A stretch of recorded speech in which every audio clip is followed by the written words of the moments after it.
Lord Krishna is very sweet. Everyone likes to hear, at least those who are devotees, like to hear about the sweetness of Krishna. But in this chapter of Bhagavad Gita in particular, Lord Krishna speaks very strongly, very severely about the condition of the demons. Demons are not sweet. Just so that we can understand what is the proper position, Lord Krishna describes the position of the demons. Those who are demoniac do not know what is to be done and what is not to be done. There are standard rules for human behavior which are given in the Shastras. This is not so much concerned with, this is concerned with normal social behavior. But those who have no faith in Shastra, they don't follow all these things. Nowadays there's a common philosophy that there's no difference between right and wrong. There's no right, there's no wrong. Whatever you feel like, it's all okay. Or that right and wrong is relative. It's to be judged by the individual.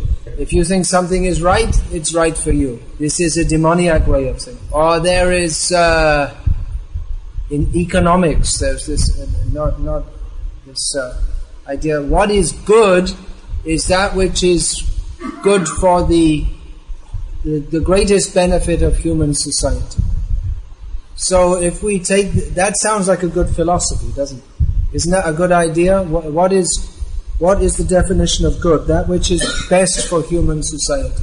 Would everyone agree that that's a good definition of what is good? Anyone disagree with that? I agree. They all agree. But then we have to know what is actually good. Just like it was considered that there's too many people in India, so having many children is not good. So abortion is good. Now according to Shastra, abortion is highly sinful. But in modern India, no one cares for that. So it's true that what is good for the human society, that is the definition of good. What is beneficial for humans. But we should know that good is ultimately judged by Krishna, not by us. And that if we engage in illicit sex and abortion, all these things are very sinful and they will bring sinful reaction. At the present time, they think that it's very good for the development of the nation that we should just forcibly move people off their land and kill them if they don't agree. This is going on in India. We have to build a dam, so move people off, or we have to build a factory, so move people if they don't agree, kill them. That's going on in India. It's all in the name of national development. But this is development of lust and greed, not development of higher consciousness. And actually factories, that's not for civilized people. Prabhupada said factory is a dungeon for demons. And he said in another place he said factory is another name for hell. So what is right and what is wrong? Who will say? Krishna will say. Even in performing bhakti, there are so many things we have to know how to do properly. There are many details which we should gradually learn. Traditionally in India, people were raised from childhood to know these things. But now there is the demoniac civilization in India and people have forgotten their culture. So practically all the things we have to teach to people coming to bhakti, practically the same as in the West nowadays. You see nowadays the men, they don't know how to wear a dhoti, women don't know how to wear a sari, many of them. And the women, they're married and they don't know how to cook anything. So they don't. It's just like Prabhupada had to teach everything to the devotees. So similarly in India, that's going on. Gradually to the basic points of Indian culture are being lost. At least up till recently, I mean, everyone, they used to bathe on rising in the morning. But I think that's going now also. Maybe probably in Bangalore in the winter. I doubt if everyone, when they get up as late as they can in the morning, they don't take bath. I don't think so. Because they've become advanced. Rascals, demons. Advanced means rascal. Of course, advanced means advanced devotee. That's very good. But what they think is advancement, it means they're running quicker on the road to hell. So all the things we have to teach. Srila Prabhupada, when he first introduced deity worship in the West, it was very, very simple.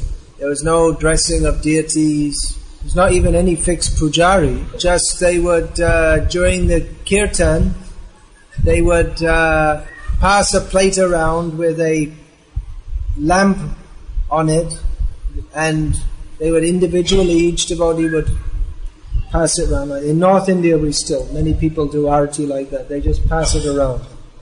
So one of the devotees asked, well, is there anything more to learn about how to worship deities? So Prabhupada said, there's so much more, but if I told you, you would faint.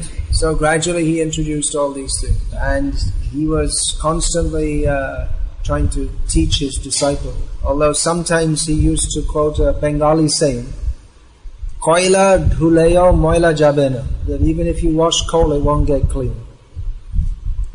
Even if you wash coal, you can never get it clean. Do you have a saying like that in Tamil? There are so many sayings in Tamil.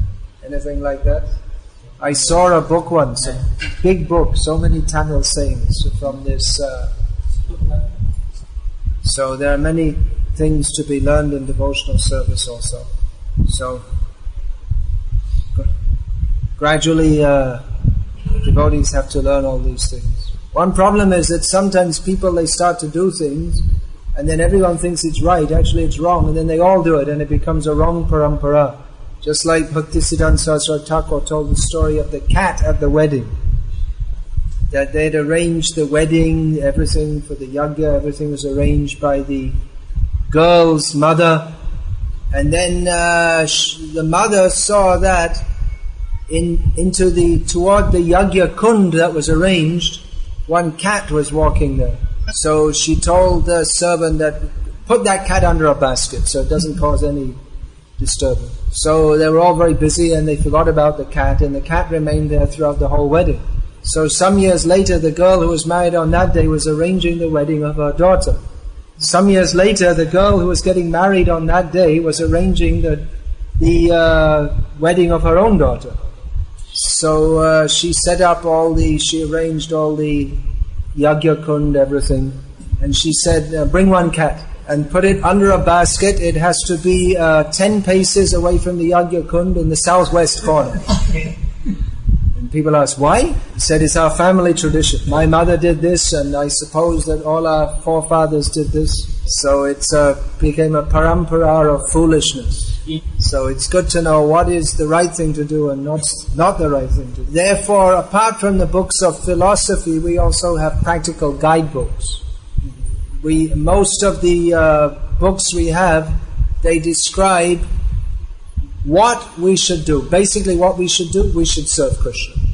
And how to serve Krishna, we have guidebooks just like Bhakti Rasamrita Sindhu, gives many rules and regulations. And there are also supposed to be devotees who know all these things and show us and tell us, just so that we can do everything nicely in Krishna's service. Just like in the Bhakti Rasamrita Sindhu, for instance, it's stated that one should not show one's back to the deity. So our Satyanarayan here may wonder why I stopped him from turning his back to the deity. Because you're not supposed to. No, you don't have to bang your head against this as a prayaschita. It's become quite common in our ISKCON that devotees do that, but it's against the teachings of Shastra. So someone has to tell these things and emphasize these things also. There are many more things I could say, but if I say, you would faint. So maybe gradually I'll say some of it. I am also writing a book in detail of all these things. One specific cat in the basket that is in ISKCON Vellore is in the Tulsi Arati singing Nayane Haribo, whereas it should be Haribo. Haribo means I will see. Haribo means I will steal. Maybe they think it's Haribo or something, but Nayane Haribo Sada. So I may think, well, it's just a small thing, but we should try to do everything as our acharyas have given us for the pleasure of Krishna. Doesn't mean you're a demon if you sing it the wrong way. But, like I say, we should think that if we can sing it the right way, then why sing it the wrong way? I was also mentioning the other day that it's quite widespread that devotees sing Narasinghamadhim Sharanam Prapaje. Well, actually the Shastric, what's written, you'll find, is Nrishinghamadhim. So Narasimha is just another way of saying Nrishingha. Because it's written in this particular context, it's written in Shastra, Nrishimhamadim, then we shouldn't change that. So that's where the demons are wrong. They don't care for what these scriptures say. They just do whatever they like. Or Prabhupada writes here that Manu is the law book of the Hindu law. But nowadays the laws of India are based just on whatever people think, just according to their own speculation. Lord Krishna gives 3 areas in which people, they don't know what is right and what is wrong. Nashocham, I was saying about that, people, they don't take bath regularly. Even after passing stool, people don't take bath. After passing urine, many times people, they don't even wash their hands. Very unclean. In modern life, there's the men and women are both working. So during their monthly period, they should be resting away from everybody, but they don't. They come out and they do everything. So that's actually very unclean, because the whole body is giving out toxins. But modern people, they don't know about these things and they don't care. So internal cleanliness is affected by chanting the names of Krishna and hearing about Krishna. Shindatang swakatha Krishna punya shravana kirtanaha hridyantas tohi bhadrani vidhunoti suhrit satam. By regularly hearing about Krishna, Shinvatang, that is a very pious activity. And all the dirty things within the heart are cleaned by Krishna himself to one who is very carefully hearing regularly about it. And chanting the holy names, as Prabhupada has mentioned here in the purport, Hare Krishna, Krishna Krishna, Hare Hare, Hare Rama, Rama Rama, Hare Hare. And then external cleanliness, that is also important. That also affects our consciousness. If you live in a room which is full of cobwebs and dust and dirt, then your consciousness is automatically going to be dragged down. So regular bathing, washing clothes, cleaning the house. Of course, now the Tamil New Year is coming up. The Western New Year is almost upon us, and then after that is the Tamil New Year. And in the Tamil New Year, there's complete house cleaning. But it's not supposed to be only once a year. One should keep the house clean regularly. So all these things, they help to keep, if the outside is clean, then inside will be clean also. And the next point, na shocham na picha charaha, acha, the word is given acha. So this means behavior. The word achar is often used to mean, you could say, religious behavior.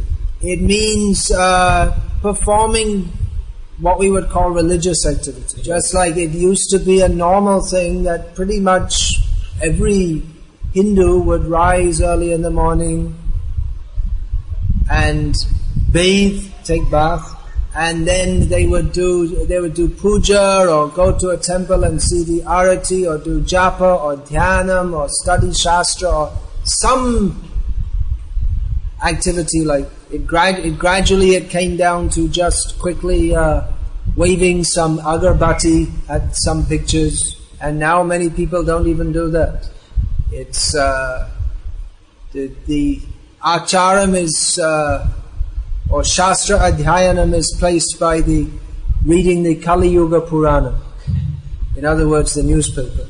Just Prabhupada said about the newspaper, that's just all what the demons are saying and doing, that's all. In Bhagavad Gita we have Sri Bhagavanu Vacha. And in the newspaper all what the politicians and all different rascals are saying. So, better to learn about Krishna. Then we can be fixed in truth, Satyam. Krishna is Satyam Param. He is reality. Prabhupada also said that there's the most famous magazine in the world is called Time magazine. And this India Today is it's like a copy of Time magazine, both in the design and the kind of mood it has, everything. It's an Indian version of Time magazine. So Prabhupada was looking at this once. They give this on the airplanes. You see this. So Prabhupada said, our devotees shouldn't read this. If you read this, you'll think that the material world is real. I think that it's very important. See, I don't read the newspaper. Sometimes if it's there, I'll see it.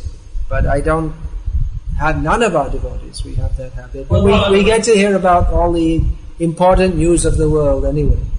I learned that a certain politician in Pakistan is no longer with us. You get to hear about these things. So it's important and it's not important. The world will go on without her. There's a saying by another famous politician in the Western countries, Charles de Gaulle.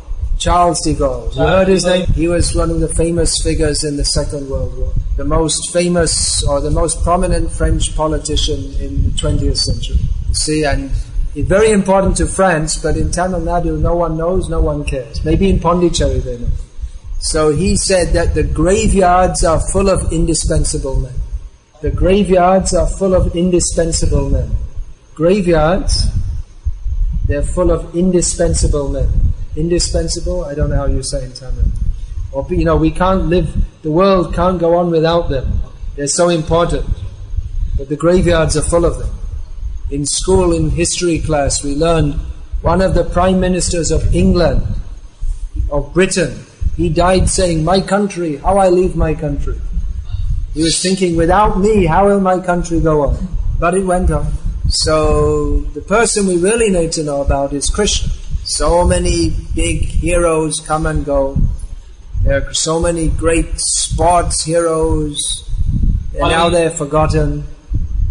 You see, now there's so many film stars forgotten. There are so many imitation Bhagavan. It's getting really too much. Isn't it? When you come in, you see the picture of some Paramahamsa and some art of living guy, and then there's the local guy, and then there's Om Shakti. There's so many, so many billboards. So we don't care about all these little rats. We stick to the real Bhagavan. You can make a big billboard, but it's just advertising a big billboard for a little rat, that's all. Real Bhagavan is Krishna, original, best, unchanging.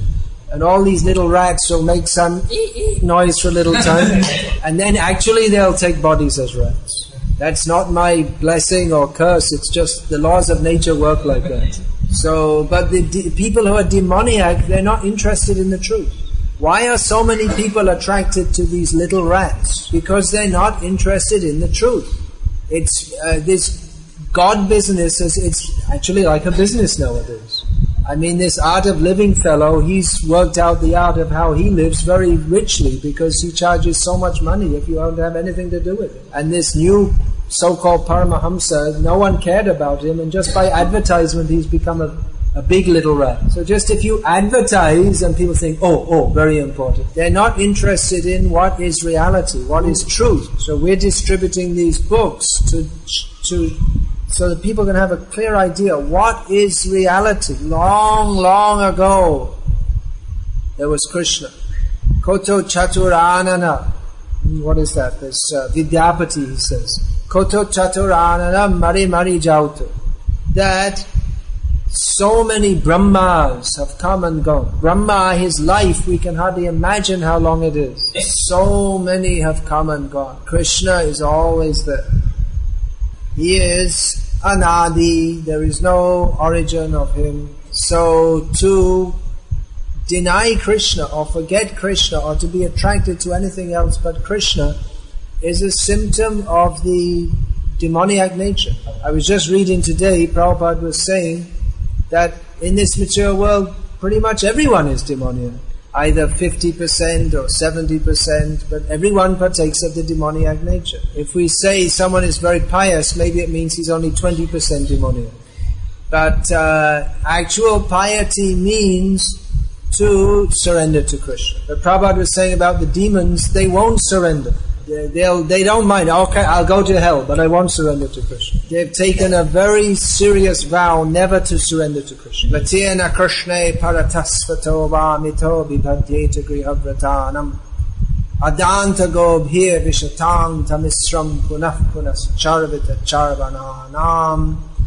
This is a statement by Sri Prahlad Maharaj that certain persons, they have vowed that I shall never become Krishna conscious. You can try to convince me, but I will not become Krishna. You can show me that it's logical and it makes sense, but still I won't become Krishna, because I'm determined to enjoy my senses and go to hell. And repeatedly chew the chewed. So persons who are very demoniac, they will not take to Krishna consciousness. At least in India, many people are pious in the sense that many people are inclined some way or other to chant the names of Krishna. Prabhupada said that in India, all the most pious people have come. In India, the most pious people have come, and also the biggest demons. So, although Krishna is undoubtedly very sweet and very beautiful, everything about him is very sweet. This Vallabhacharya has made one beautiful song describing everything about him is sweet. Adhuram Nayanam, his lips, his eyes, his singing, Gitam Madhuram, Yamuna Madhura, Vichi Madhura. His Yamuna is very sweet. The waves in the Yamuna are very sweet. His gopis are very sweet. His gopas, his cowherd boys, they're also very sweet. His activities are very sweet. Madhuradhipater Akhilam Madhuram. He is the Lord of sweetness and everything about him is very sweet. But that same Krishna in his Bhagavad Gita, which is also very sweet, Gitam Madhuram, he warns us, be careful. Don't be victimized by the demoniac tendency, by which we don't distinguish between what is right and what is wrong. So, Krishna consciousness is very sweet, but it has a philosophical basis. It's tattva moolam. Its basis is their philosophy. Of course, bhakti at the higher levels, that is rasatmaka, that is more concerned with rasa. But to experience that spiritual rasa, we have to distinguish between what is mundane and what is spiritual. Therefore, this knowledge of Bhagavad Gita is required. And in Srimad Bhagavatam, which is basically concerned with bhakti ras, there's also so much philosophical understanding. So the bhakti ras that is extracted, and the sweetest of the sweetness is given in Sri Chaitanya Charitamrita. But it's not just empty sentiment by any means. Within that, the author Krishnadas Kaviraj Goswami says, Siddhanta bolaya na chitte na karaha alash, eha hoite Krishna lage sujada manush. He says, do not be lazy in understanding Siddhanta. Siddhanta means understanding what is the tattva and how does it all relate together. You see, even to have tattva gyan without Siddhanta, that's not enough.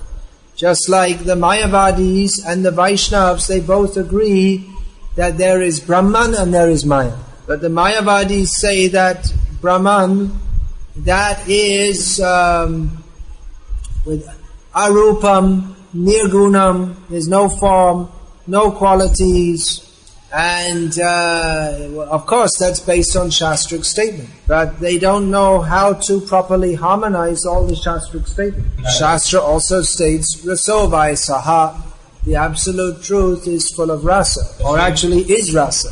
Rasa means there must be personality. How to understand all these things in context? So when we say arupam, nirgunam, anama, no form, no qualities, no names, that means no material form, name or quality. But because for rasa there must be form, name and quality. So the Mayavadi idea is directly refuted by Lord Krishna in Bhagavad Gita, that avyaktam vyaktim apanam manyante mama buddhayaha. Persons who say that me, Krishna, the Supreme Truth, I am simply a product of the unmanifest. People who think like that are foolish, he says. So all these things have to be understood very carefully. Because many people who speak about bhakti, actually they have their understanding all wrong. I saw some time ago an English translation of Tiruppavai. So, of course, I don't know the Manipravala in which it was originally written, but presumably it is a work of bhakti only. But in the English rendition, I just read a little bit, then I had to stop reading it. I thought this will be very nice to read, but I couldn't read very much. It described how the gopis, by their bhakti, they merged into Krishna. So the idea that we merge into Krishna, it's completely against bhakti. But the person who was translating this and commenting on it, they didn't have a proper idea of bhakti tattva gyan. And you see, pretty much everyone is saying that, well, we all merge eventually. Many years ago, maybe the first time I went to, it was in Visakhapatnam, many years ago. This was maybe, I don't know, 17 years ago or something like that. So I was giving a lecture in a temple, and I was speaking against this idea that we all merge into the oneness. And one young girl came up to me afterwards and said, "Why did you speak against this all merging into one? Why did you speak against there being so many gods?" So I said, "Well, where's the evidence? Where's the evidence that we all merge into one? Where's the pramanam?" He said, "Well, all the swamis say that. So many swamis are coming here and they all say that we're all one and it's all the same and we all merge and all the gods are the same. I heard so many swamis speak and you're the first one who said this, which is opposite." So that's what happens. Even if you're part, you see that Tiruppavai, that's from the Sri Vaishnava Sampradaya. So Sri Ramanujacharya specifically made his Sri Bhashya, his commentary on the Vedanta Sutra, to counteract the Shariraka Bhashya, the Mayavadi commentary by Shankaracharya. So in the Sri Vaishnava Sampradaya, they were so strict, their members would never even enter Shiva temple. But nowadays, you see, they're not educated in their own understanding. So unless we get good education in proper Vaishnava understanding, we're going to be misled. Because all around us, people are talking all this nonsense, that there's so many gods. So if you hear it enough, then you'll believe it's true, even though it doesn't make any sense. Just like, if they make a big advertisement that some big flabby slob is some Paramahamsa god, then people believe it because it's on a big advertisement. People think, well, everyone's saying, must be true. That's how the advertisement industry works. Again and again they show you on the TV, Coca-Cola, Coca-Cola. In the advertisement on the board, Coca-Cola. And Sachin Tendulkar, well, that's Pepsi, he drinks Pepsi. Pepsi-Cola. Okay, Pepsi-Cola, Sachin Tendulkar. He's drinking it. Then I have to drink it too. Actually, it's rubbish. They get some water and put some sugar and some chemicals in it and sell it to you, and you're such a fool that you buy it. So like that, if enough people say that such and such is God, you think, oh, okay. There's a saying in Bengali, Dasha Chakre Bhagavan Abhut. By some plot, anyway, I'll tell the story. There was one minister of the king, his name was Bhagavan. He wasn't pretending to be Bhagavan, it was just his name. So he was the favorite of the king, so the other ministers became envious of him. So one time Bhagavan went out of station for some time, and then the ministers told the king, they made a plot amongst themselves, and they all told the king that actually Bhagavan, he went away, and while he was out of station he died. So when he came back, they told all the guards and everyone, don't let him come in the palace. So then whenever they saw him, because they're all the Brahmins, they're living together in the Agraharam, so whenever everyone saw him, they said, oh, it's Bhagavan, it's a ghost. They all looked very afraid and they ran away. So whenever he met anyone, they said, oh, it's a ghost, and he ran away. He said, no, it's me. So what happened was that they treated him like a ghost, and he also thought, I became a ghost. So don't be fooled. We should understand from Krishna. That's why Prabhupada presented Bhagavad Gita as it is. No cheating. In Kali Yuga, everyone is cheating everyone else. One young man says to a young girl, I love you, and she thinks he loves me. And he wants to enjoy her, and he says, there's no need to get married. And she's left holding the baby, no husband. She has to do the abortion. Very sinful. So, in Kali Yuga, people are less intelligent. It's easy to cheat them. So please don't be cheated. Understand that Krishna is the supreme truth. Not just because I'm saying. Don't believe what I say.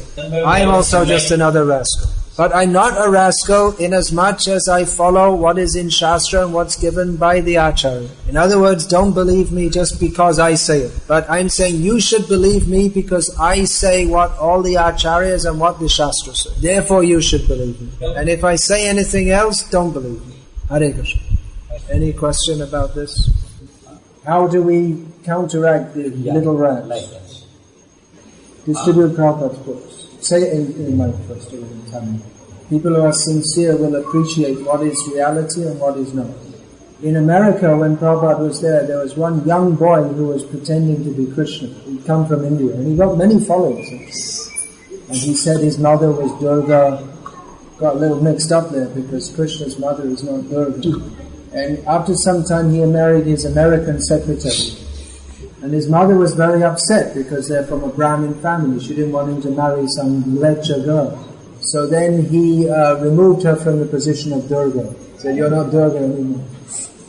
So anyway, what happened, one devotee told to Prabhupada, he said that there was some, in some public meeting, this so-called, his name was Guru Maharaj Ji, of Baul Yogeshwar. So there was one woman, I suppose she was a Christian, she was so upset with him that she came up to him with a cake covered with cream on it. And I suppose all the people thought she was bringing it to offer to give to him. But she stuck it in his face. So God was standing there with all this cream dripping on his face. So it doesn't really harm him, but it just shows what a fool he is, calling himself God, and he can't even stop someone insulting him in public. So Prabhupada said, yeah, you should do that. To all these bogus avatars. You could do something like that. Bring a bucket of payasam and pour it over their head. Horse urine would be better. Horse's urine, yeah. It's really, it's very, I mean, we're joking, but actually it's very distressing. What's most distressing is when you go in the homes of some people, they're Sri Vaishnavas, and their forefathers have all been worshipping Vishnu, and they're worshipping some Baba or some so-called avatar, and it's very, very sad. I wonder, how could this have happened in such a nice, pure sampradaya? The answer is because there's no proper teaching of what is the proper understanding. Oh, that I will say, I didn't come back to that verse again. Siddhanta Balya Chitte Nakaraha Alosh Yaha Hoite Krishna Lage Sudhidamanosh. Therefore, Krishnadas Kaviraj Goswami says, don't be lazy in understanding what is Siddhanta. Don't think, I just like the nice stories about Krishna, but I won't bother trying to understand the philosophy. Because by understanding the philosophy properly, one becomes attached to Krishna. So, in our ISKCON also, we have to learn what is the proper thing. What is proper philosophy, what is proper behavior, all these things we have to learn. So we have many things to learn. Gradually we have to introduce so many courses and like that. We should have many courses in understanding the different topics of Bhagavad Gita. At least during the summer holidays we have shloka classes for children. We need shloka classes for grown-ups also. Cooking classes, how to cook for Krishna. That goes on kind of automatically in the kitchen. We should know how to cook nicely for Krishna. All aspects. Many things to learn. The main thing is to love Krishna. But then if we love Krishna, we want to do everything nicely. Yeah, anything else? Yeah, we may have. It's not a big thing. Doesn't make them God.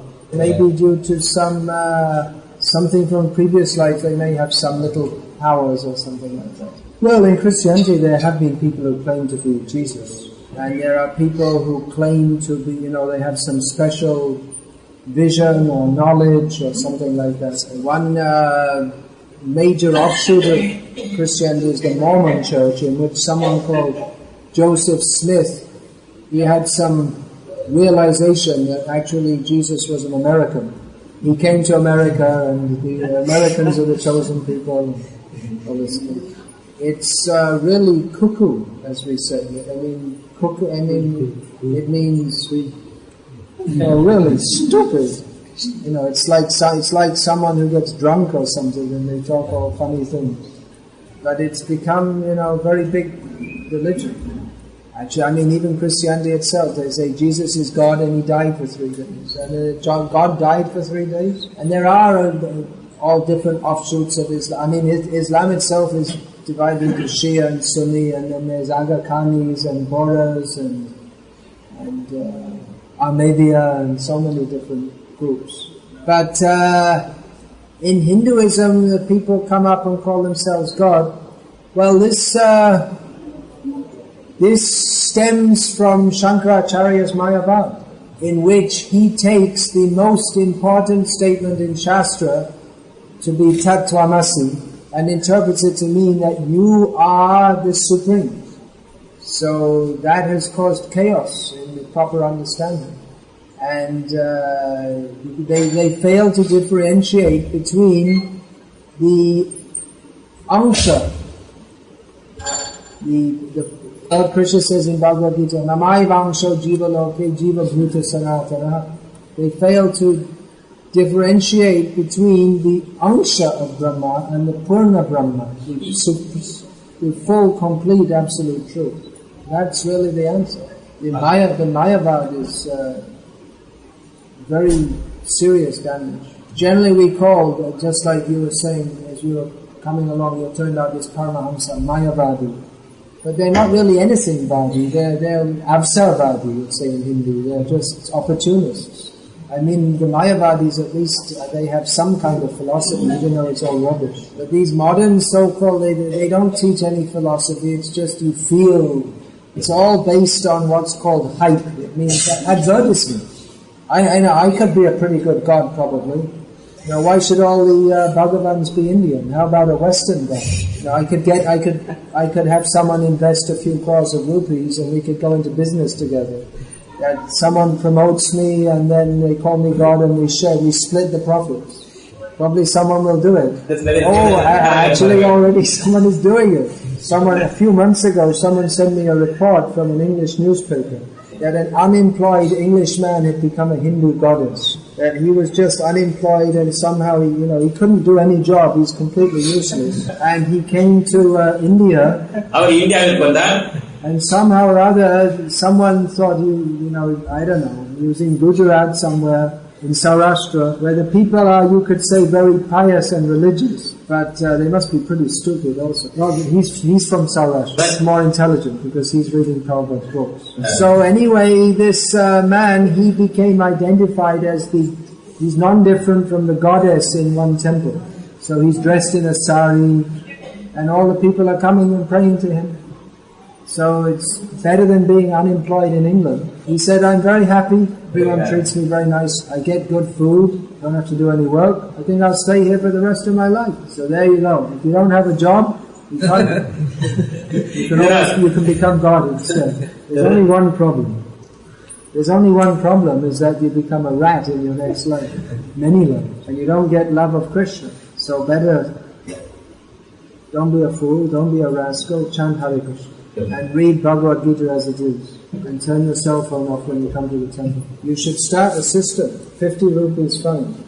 If any cell phone goes off in the class, 50 rupees fine. It's good. You can collect some money for the temple. 500 rupees. Yours went off 3 times. Any other question? Did everyone hear in Tamil? Do you want to say it again in Tamil? You can do with your husband's permission. Preaching Krishna consciousness is most important. So, women, they shouldn't go alone for distributing gifts. See, in an ideal society, they should just stay at home, come out to the temple, but it's an emergency situation in which the whole world is going to hell. So for preaching Krishna consciousness, you can do that. But in the name of preaching Krishna consciousness, you shouldn't neglect the family duties. Children especially have to be looked at. Elderly parents have to be looked at. So husband has to be looked at. 500 rupees. So all these things have to be balanced. Anything else?